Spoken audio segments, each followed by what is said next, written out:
Today, we're going to explore a really powerful story that gets at a huge question about how we all experience life. So let's just jump right in with a pretty big question. Does the world shape you, or do you shape your world? Is your reality something that just happens to you, or is it something you're actively creating every single day? We're going to explore this whole idea through a really fascinating parable. And this ancient verse right here, it kind of sets the stage for our thought experiment. Those who believe in the unseen. It's all about this idea of believing in things that, well, you can't immediately see. And that concept is absolutely central to the story we're about to unpack, which really comes down to what we choose to see. All right, so here's the setup. Our story begins with two men. They set out on the exact same journey, part pleasure, part business. Their destination? Identical. But as you're about to see, their experiences, well, they're going to be worlds apart. And here they are, our two travelers. And you can see right away, the contrast is pretty stark.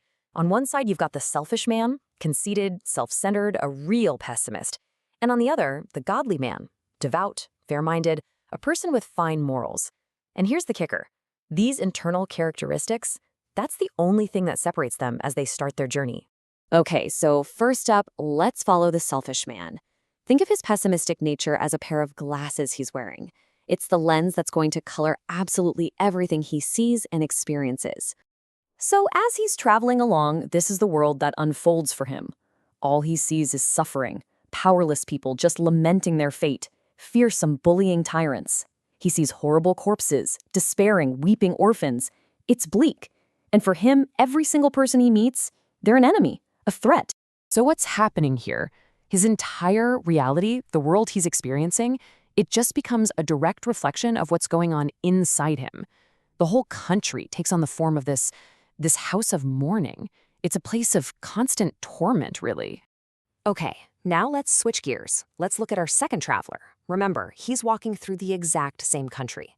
Let's see how he builds a completely different reality from the very same raw material. And it's just a world of difference.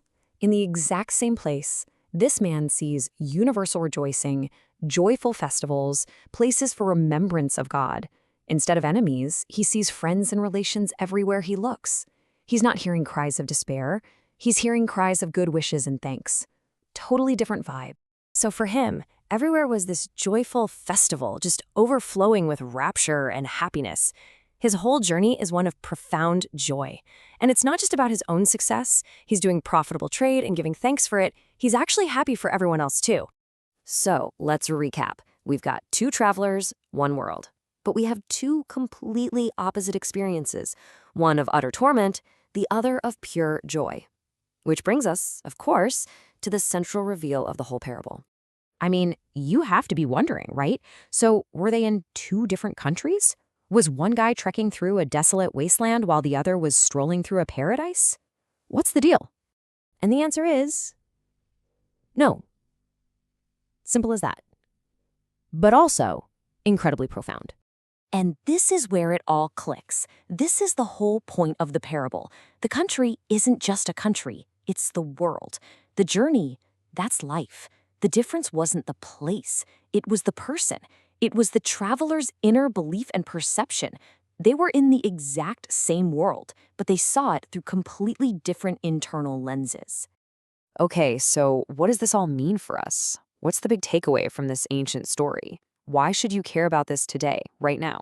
Well, what this story is really telling us is that our inner state, our beliefs, our mindset, it acts as an active filter. It's not passive. It's more like a projector. It's literally creating the world that we experience, day in and day out. And that leaves us with one final crucial question to think about.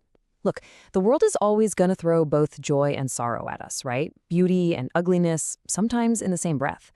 What this parable suggests is that our experience isn't really defined by what's out there. It's defined by the lens in here. That's the one thing we can actually control. So the question isn't what the world looks like. The question is, what lens are you looking through?